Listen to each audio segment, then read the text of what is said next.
Hey, Fofamit here, and today we're going to be talking about the money that you make on Twitch versus YouTube. Even though I feel sometimes that talking about money on Twitch and YouTube can be a bit taboo, this is one of the things that I don't think should be the focus of your stream, but it's something that's like, it's a good to know. Oh, and I've noticed a lot of comments around how to set up your stream, and you might find this video helpful. Since we're going to be talking about monetization and money, I think before we get into the video, I would like to share my approach to Twitch. Even though a large portion of most streamers' incomes come directly from viewers, such as Twitch subscriptions or donations or bit donations, fundamentally for me, I view Twitch as a free platform. And I try to make my streams the most welcoming place for anyone that just come and hang out or just have a good conversation. If you're looking on how to grow your stream or channel, also self-plug, I made a video that should be appearing right there. Speaking of which, please subscribe and hit the bell icon.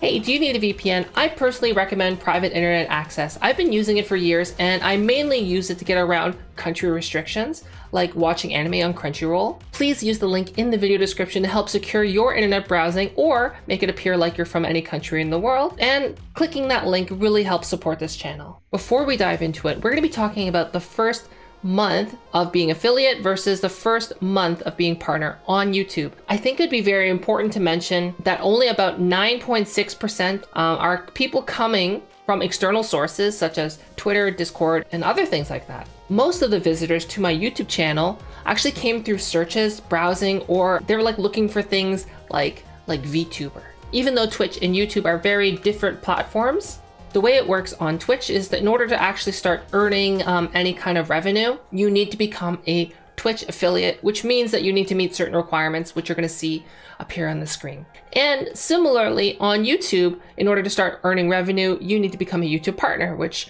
I'll put somewhere there. One thing to note is that it might seem a lot easier to become a Twitch affiliate than it is to become a YouTube partner. However, one thing about Twitch is that there's almost zero discoverability. It's actually super hard to grow on Twitch. I got a bit lucky in my first 2 months streaming on Twitch. I got a couple of raids while streaming VR chat, but as you can see, for most of the 70 hours I streamed in 1 month, it was only to an average of 6.7 viewers, and it's not very discoverable. Whereas YouTube always has that recommended feed or up next feed, trying to always recommend what you want to watch next, trying to always keep you on the platform. As you can see here, my very first month of trying to push for YouTube partner, you can see those stats here. And you can compare both of them right here. In my first month of regularly uploading content to YouTube, I was able to gain a lot of watch time and subscribers. And comparing these two things really drives home the point where on YouTube, if you make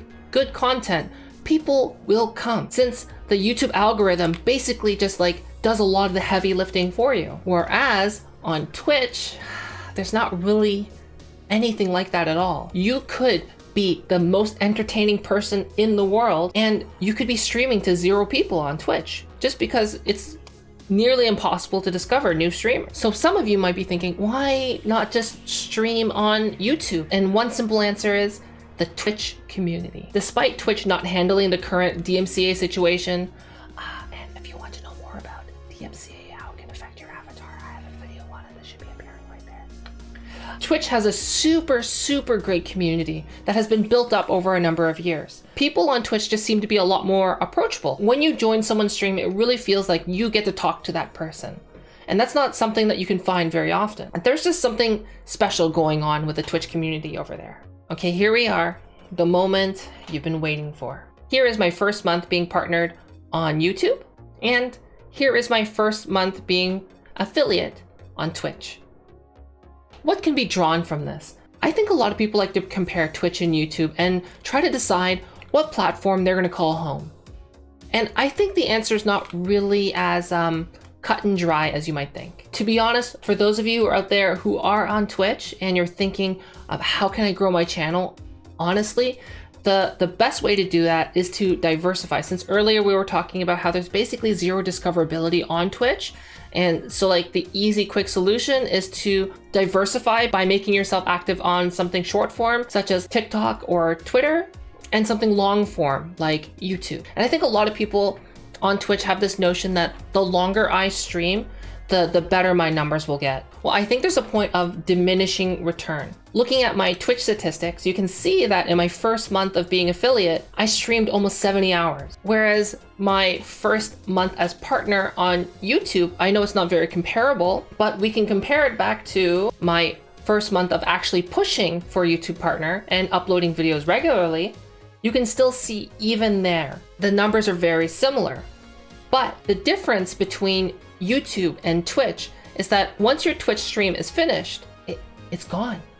I mean, yes, there's VODs, there's clips, there's highlights, but not many people watch those. There's no real way of discovering those. Whereas on YouTube, your content lives forever.